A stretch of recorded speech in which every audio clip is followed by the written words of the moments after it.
Hi everyone, welcome to a tactics video, this time reviewing the meta state of Astra Militarum from a historical point of view.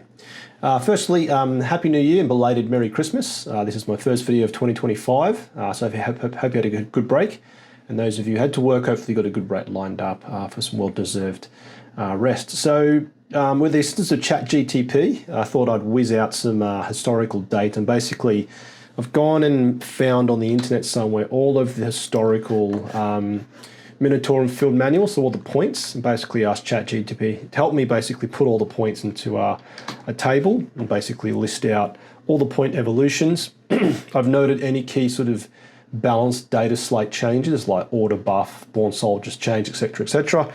And finally, which I'll show at the end, is the win rate and how it's progressed over the last, was that almost 2.5, yeah, 2 and a bit years, or a year and a half, whatever it is. I can't do math right now. But interesting to see how that's done there. So the data I'm using for the win rates will be stat checks. That's competitive 40k. I simply do that because it's easier to manipulate. 40k stats, unfortunately, to try and get it by different time periods is a bit more clunky. So anyway, so spreadsheet time. So here I've basically listed out all the units, and these are not forged, well, just plastic ones to keep it nice and simple. And basically what you can see here is over the course of these Militarum field manuals, and I basically tried to pick like a 3-month interim. There's often like little ones that drop in for some sort of weird updates, but this is every 3 months. And basically you can see color coded, for example, Armored Sentinels started way back when 10th edition launched at 70 points, 70, 70, 70, 70, 65, 65, 65. And you can see their points basically, how they've progressed, and they're now fundamentally cheaper. Also as a reference point, you can see here, this is basically comparing the December points to the June 23 points, so basically compared to when they launched 10th edition. So that's how it basically lays out. Anything in white, basically the points haven't changed at all for 10th edition. And a quick caveat is there could be some mistakes in there. I basically asked ChatGTP to do it for me, found loads of errors, had to manually do it for quite a few units, but hopefully it's largely correct. And if you see any errors, let me know in the comments. So I think let's start with, let's go like big moments in time. Yeah, so obviously, as I said, 10th edition launched in roughly May or June of 2023. I can't believe it feels like a lifetime ago, but that's when it launched. And at that point, our detachment rule, if you don't know, born soldiers, which you got lethal hits if you remain stationary, and what that means is you get lethal hits if you kept still in your turn. So if you overwatched, you wouldn't get lethal hits.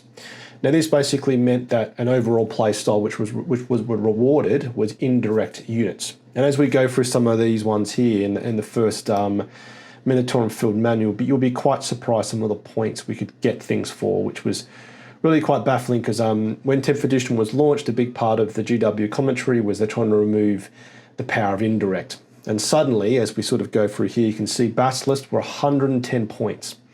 When 10th edition was launched. So 110 points for a Basilisk. You get lethal hits if you remain stationary. And then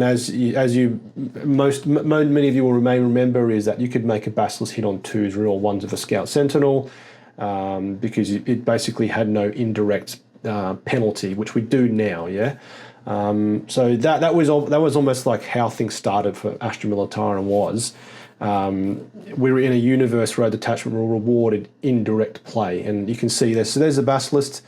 The other key offender obviously will be the Manticore. So could you believe it was 105 points to begin? I'm very confident that's right. If that's wrong, please tell me. But you can see that compared to what it is now at 175 points, it's a big jump. It's got significantly more expensive. Now let me just double check 105 points because that feels very cheap. So let's now go standby live action for you. So Manticore, yeah, okay, it was 105 points. So at the beginning of 10th edition, a Manticore was 105 points, which is just bonkers. 105 points, now 175 points. It is, I think, the unit which has seen the biggest increase since the beginning of 10th edition is the Manticore, up 67%. So you can see in this column here, yeah, nothing else has jumped up that much. Because, I mean, obviously this was just like an awful way to play for your opponent. You know, Manticores, I think they got organic rerolls, don't they? I think, I can't remember now, but you're hitting on 2s, 4 rerolls, lethal hits. So you're mad not to take Manticores with their 3 damage statistics. And another key thing you'll notice as you look at this column here, let me zoom in a bit more, is at this point, our tanks, broadly speaking, were pretty expensive. So let's just justify that statement. So yeah, Baneblade started at 540, which was ridiculous. But interestingly, say Doomhammer was at 455, no change, all addition. But when we get into the Lehman Russ family, you can see they were broadly quite expensive. And as you can see, as we progress left to right, they did have a bit of a points drop, and then halfway through last year, which corresponds to another change we had, you can see they've basically stayed same the last 4 adjustments. So yeah, we started out very expensive, and that again pushes you into indirect play. If Lehman Russ battle tanks were this expensive, and given you're getting leaflets only if you remain stationary, it means it was almost pretty hard to sort of justify using these units. So that's interesting, and I think we'll obviously go through this a bit more, but there's a couple of point changes which have happened recently in the December 2024 balanced data slate, which feel quite strange. I feel like we copped a bit of a nerf. A lot of units were nerfed. When you look back at historical data, actually they're way back to where they started, which is quite interesting. But yeah, so you can basically see that a lot like Manticores are ridiculously cheap. Ogrins, interestingly, was 75 points. Their Bulgrim buddies, Bulgrim friends, were 90 points. Okay, 90 points. Now 110 points we can see here, but as you sort of eyeball here, you can see that we started out quite expensive as an army, and Rogel Dawn's 285, like bloody expensive for what they are. Sly Marbo, remember that, 75 points, and you're like, that's ridiculous. Even 65 points, it doesn't feel enough.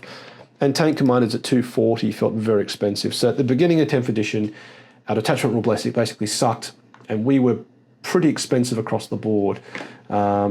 Yeah, and that's an interesting one, is Tempestus Sign started at 60 points. We're now back to 60 points. And 60 points with what is arguably a crap rule didn't feel right. So, and then, okay, you can already see, so we started out at a 36% win rate in the competitive tournament scene. So this obviously is not, we weren't in a good place when this started. So then we get into September 2023, and you can see across the board there were several point reductions and some changes. So obviously they realised that indirect was getting quite nasty, and they did make a bit of an adjustment. 25-point increase on Basilists, and Manticores went up by 45 points. That I remember that distinctly. But you can see that Lehman Russ has all got basically cheaper, yeah. So the Lehman Russ family dropped by about 15 to 20 points across the board. Infantry squads dropped to 60 points. Hydras were at 95 points. The Hellhound basically was 125, no change. But you can see that we did get fundamentally cheaper across the board. Scout Sentinels went up, and that would have been basically linked to the indirect rules as well, yeah. But I think, having looked at this data before, what basically happened is across this period here, September, December 23, and then March 2024, we had basically little point changes. We had basically no point changes, I think, as I look at things. So I think, and I'm very confident this data is correct. Manticores got pumped up again and got more expensive, basically nerfed them. Did Basilisks get nerfed? No, Basilisks were the same. And what I'm thinking I should have added here is the Forge World units like Medusa carriage batteries and Earthshade carriage batteries, but I think they basically matched the plastic models, getting more expensive. But you can basically see we had three quarters almost of basically static point changes. Now, the one thing to take note is in this period here, I think it was Q1, we had the order buff, so you could arrive from reinforcements or deep strike and issue an order, because previously you could only do it in your command phase. So that meant things like Tempestus Signs or Gaunt's Ghosts. They basically couldn't give themselves an order, so they come in and just rely on the data sheet. Now let us check out how things evolved from a win rate point of view. So you can see we started to come up 44, 41, 44, 45% win rate. And again, this is competitive tournament play. So that's, I think it's 5 games minimum with 30 plays minimum is what they're looking at. Now at this point, I'm trying to remember back, but I think at this point, like, quite a few of the world's best players have to pick up on guard and sort of maximise it. And I can't remember now, but I think some of the winning lists back in these days would have obviously been like 2 Basilisks, 2 Manticores with Scout Sentinels, because you're hitting on 2s, reroll 1s with lethals. And that would have been the play style. But I do remember, and I'm sure you do if you've been playing for at least a couple of years now, is that Guard, broadly speaking, in this period weren't a very popular faction. There weren't many of us Guard players in the competitive scene. Yeah, casual was very different, but across this aspect here was a pretty quiet period for Guard overall, is how I remember it. Now, we then come into June of 2024. In this period, we had the Born Soldiers change. So we move from stay still, you get lethal hits, to basically now regiment and squadron get lethal hits into non-monsters of vehicles and monsters of vehicles. And with this, we did see some point changes. So you can see, and this, I believe, also was when indirect got nerfed. So now indirect just flat hits on 4s, you can't make it any better. And we can see also at this point that we did have a lot of, I think there was quite a few point changes, point reductions. So you can see Armored Sentinels went to 65 points, and that they feel very good at 65 points. The Basilisk went up by 5 points, 140. Yeah, cool, whatever. Interestingly, the Death Strike, the meme unit of all the plastic kits, which I painted and never got to use, is now 145 points, and it's still trash. Field Ordnance Battery was 110. Heavy Weapon Team Main is 60. The Hellhound dropped, and this has got my color code the wrong way around, but the Hellhound dropped to 110. And I think it's almost at this rate where like Guards started to feel pretty good to play, because the lethal hits, non-monsters of vehicles, monsters of vehicles, it was very, very good force multiplier. You can see Kazkin went up by 10 points, but then the Lehman Russ family across the board all got significantly-ish cheaper. Yeah, we're all dropping by about 10 points per unit here, except for the Demolisher. And this combined with the lethal hits, as I just said, where they can actually move and get lethal hits, was very, very powerful. And this enabled Guard to do very well. Yeah, you can see Manticore actually that they shaved it back by 5 points. And I'm pretty confident this is right here, but the Militarum Tempestus Command Squad dropped by 10 points as well. And at this point in June of last year, it did feel that Guard started to sort of feel a lot better to play. Now let's just check the win rates if I can justify what I just said. Science dropped by 5 points, and you can see that at this point, okay, 45 to 46. The data probably is sort of massaging all over the place, but it does start to feel here. We start to hit our straps as a community, definitely from a competitive point of view, and Guard definitely were on the up. Now then we get into sort of more recent history, so August of 2024. I don't think much changed here. Okay, Rough Riders, they got cheaper. So can you believe they started at 80 points back in the beginning of 10th?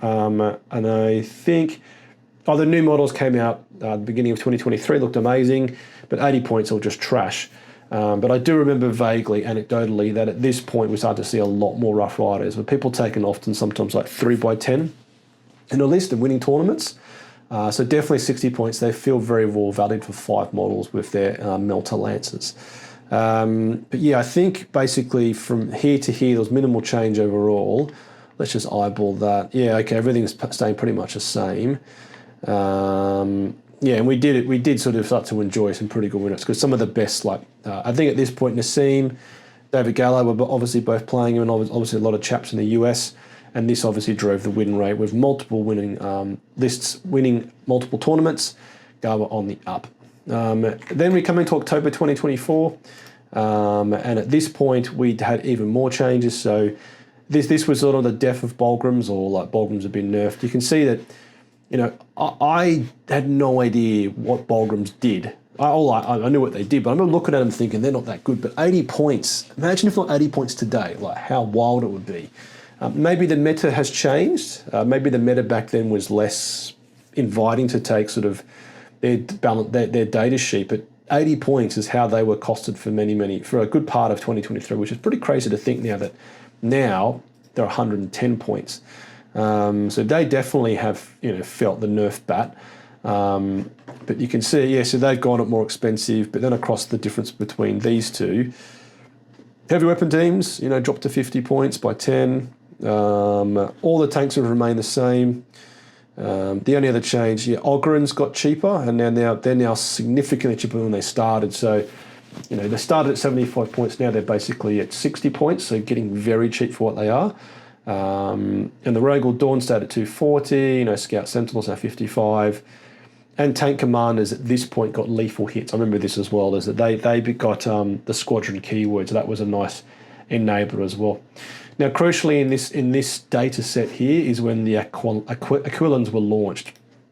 Now, I totally didn't see this coming, but they turned out to be a very, very powerful unit, which was basically breaking the game. So, again, if you're new to 40k, at this point you could 3-inch deep strike, which means you could basically lock down the entire board and put your opponent in Aquilon prison. I did that numerous times myself with 2 squads, and basically now I think back is this unit won me games, multiple games, and I had a very good run with them. Now at this point you can see that we bounce right up. So squadron keyword on the Tank Commander, the Aquilon data sheet. Also then, you know, Ogryn's getting cheaper. Bolgrim's got more expensive, granted, with Bolgrim's, they got more expensive, but still, this was really a very, very strong period for Garters. Probably, you know, these two periods of time, this is about probably 6 months when we were just crushing it. Now, we come into, obviously, 2024, December 2024, the latest balanced data set, which was in December, and we basically faced into Lord Solar. It can't order anything but Squadron and Regiment, which basically means you can't order Bolgrims or Rattlings or Ogryns, and also the Aquilons got nerfed significantly with a point change, but also now you can't 3-inch deep strike. It's a flat minimum 6-inch deep strike across all of 40k, which I think is needed for the game. And we did face some point increases. So you can see, interestingly, that for the first time ever, Cadian Shock and Catagen Jungle Fighters both went up. 5 points for Cadians, which probably didn't feel necessary. But then Jungle Fighters went up by 10 points, which was a pretty big increase. Now, again, I'm sure you know if you're more familiar with this, but basically the combination which was being played was Catagen Jungle Fighters and a Chimera at 125 points for a scout move transport. Very, very powerful. That now is 150 points. So 25 points now feels, 25 points more feels quite expensive. But interestingly with the Chimera is it started at 85 points. So it's back to where it started. And that probably, yeah, I mean, I remember looking at Chimeras for a long time thinking I would never take that. But definitely now, you know, now I think that the Chimera is just, it probably just doesn't stand for much now, because interestingly, 85 points for a Chimera, you can take a Hydra for 85 points. And the Hydra's journey, you can see, was at 95 points for a long time and then dropped to 85. So, you know, do you want a scout move Chimera with some dudes inside, or do you want a Hydra with twin-linked 4 autocannons? Anti-fly 2+? You know, I don't know. So, yeah, interesting there. And really, we, you know, a lot of our stuff went up. Yeah, okay, let's have a look. Yeah, Gaunt's Ghost went up by 10 points. Their first increase ever, which is a bit of a bummer. As stated before, heavy weapon teams have got cheaper. Yeah, Hellhounds went up by 10, back to where they were before. Interesting. And basically all the tanks remain the same. And Lord Solar, for the first time ever, went up by 25 points. And forgive me, my lights might flash out because I've got some electrical issues in this place. But yeah, so I think that was all the point changes. But I think the key thing to us now, and my lights are going to start fizzing in and out, but you can see the Aquilons went up, so did the Scions, and that didn't feel right because they felt pretty good at 50 points, which is a bit of a bummer. But the thing is that we have no data from StatCheck for what the win rates are currently from a competitive point of view, because obviously it's only been, you know, just on 2 weeks now, and obviously it's been Christmas and I was playing tournaments, so they shouldn't be.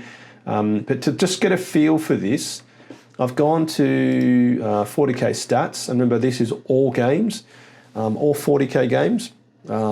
So everything from casual games to maybe uni tournament games, and you can see our win rate has significantly changed. So you can see Astra Militarum now, our win rate is 47%, which is still a very good win rate. You know, overall the meta still is quite a good place, but we've really sort of dropped as far compared to what we were before. Yeah, because previously we're sitting at like 50, now a 47% win rate is significantly low. Give me a sec to adjust my lights in this busted old house. But yeah, so this is a bit of an early indicator. The other thing to overlay with this, of course, as well, is the fact that also we have got the new detachment, the Bridgehead Strike Force. But some data I've seen on that from Goonhammer is they've compared the early data of Bridgehead Strike Force versus Combined Arms.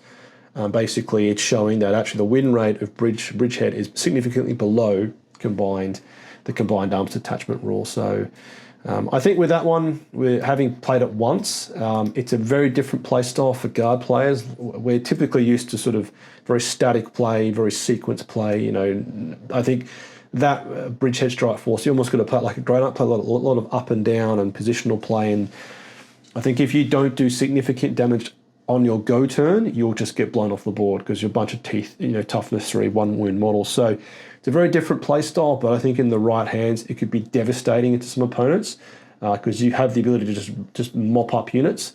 But if you don't mop up units, you will just get slapped on the counterplay. But yeah, so this was interesting for me. Don't know if you found it interesting, but it's interesting to see how points have evolved because, you know, I think, yeah, as I said, like with the recent balance data set, it felt like we got nerfed pretty hard, and we did compared to the last piece of the last October data. But then say, for example, Scions are back to where they were before, and you can actually say definitively Scions are so much better now, obviously, compared to where they were before, yeah? Because obviously previously you wouldn't get lethal hits when you deep strike because you haven't remained stationed. Now you get lethal hits. So actually, compared to where they started in 10th edition, they're in a much better place. Granted, you know, we did have a big jump of 10 points. But other examples, yeah, I mean, tank commanders went up by 20 points. But again, compared to this period in time here, I think it's roughly here, is we didn't have squadron, no lethal hits. And also, no, sorry, we got squadron roughly here, but in this period here, only got lethal hits to remain stationary. So they feel like a better unit overall, definitely compared to where we started. Yeah, Sly Marbo, there's no point talking about him because he's too expensive still. Scout Sentinels, interestingly, you know, I think they feel pretty good at 55 points, and then things like Rogel Dawn battle tanks are at the cheapest point they've ever been in the game. 285 was ridiculous, 260 was a pretty good deal, 240 is an absolute bargain. Depending on if you play UKTC or any other sort of competitive tournament, terrain layouts is that you can get stuck in terrain, but it's a very powerful chassis with lots of shots, and it's quite hard for some opponents to deal with, so it's the best it's ever been. Yeah, Ogrins are the cheapest they've ever been. Militarum Tempestus Squad's cheapest they've ever been. You know, Indirect is basically dead. You know, Lord Solar I think he feels just too expensive now. He's still good though, I have to say. There's other ways to basically get around it. But yeah, so overall, it's like, having looked at this broadly speaking, yeah, because there are some key exceptions, like, as I said, Cadian Shock in the Jungle Fighters, particularly Jungle Fighters, the most expensive ever been, is that broad, and Bolgrams, okay, is it broadly speaking, here's some nice examples, yeah. These are the cheapest they've ever been in all of 10th edition. So, you know, there's still stuff out there to be sort of gone at. I still think Guard is a good faction. I think we won't be as crazy as we were. Definitely, I'm finding I played 3 games since the balance started, so I lost all of them. Unfortunately, one with the Bridgehead Strike Force, 2 with Combined Arms. We definitely have less stuff, and I do think with Bolgrams being nerfed and also Aquilons, you do have to go back to playing honest 40k. I probably am going to keep 3 Bolgrams in my list because they just give you something you just don't have. And I think also I'll have 1 Aquilon squad, not 2.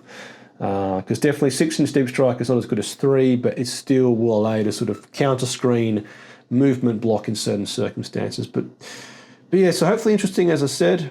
It's cool to look at the history of everything. I think, again, 40k is in a very good place because all the data is there. I basically managed to find, as I said, all of the previous Minotaur and Field manuals and basically ask ChatGTP to put them into a massive table for me. Made loads of mistakes to go through it and recheck it all. But still, it's quite helpful to sort of streamline that admin. But yeah, so again, hopefully interesting video. Pretty niche as far as looking at the history of the meta of Astra Militarum. But definitely, I do think we're going to strip off our win rate. I think we're going to drop to probably back to say 46, 47, 48. Probably the days of plus 50 are over. But yeah, so let me know what you think. How are you finding it with the new meta? You know, have you tried the Bridgehead Strike Force? Please tell me. I've tried one game, hated it, won't be playing that ever again. I don't have enough signs. I think you've got to probably take 60 signs minimum. I've got like maybe 25 painted, maybe 30, and then I'll be just proxying stuff, which I don't like to do. But how are you finding it out there? So let me know. And if you spotted any errors with this, let me know as well. Because again, ChatGTP did its best to do this, but gave me a lot of errors as well. So hopefully you enjoyed it. If you enjoyed the video and want to support my channel, you can do so with a like, comment, or by subscribing, joining my Patreon platoon, or just watching any of my other YouTube videos. I'm a true Astra Militarum variety hub, covering everything from the tactics for 40k, a meta-analysis like this, the hobby aspect from kit bash assembling and painting videos, and also lore, where I draw on my ex-military experience as a rifleman in the Australian Army many, many years ago. Massive thanks to all my patrons and channels members. To get your bayonet sharp, las gun oiled. Faith for the Emperor strong. Patron platoon, sound off. Tank Commander Glenn. Tank Commander Mitchell. Tank Commander Watchdog Van Etten. Lieutenant Burke Nielsen. Lieutenant Smith. Colour Sergeant DuPont. Sergeants Adal, Scott, the Colonel Merrill. Veteran Gibson, Hall, Lundeen. Guardsman Beard. Coquelin, Easing, Wood, Hills, Malik, Nitton, Nguyen, Tompkin, Conscript England, Evan Gunn, Goodwin, Honorary Members Bolgram King, Psyche Smith, Tempestus Cyan Gaylard.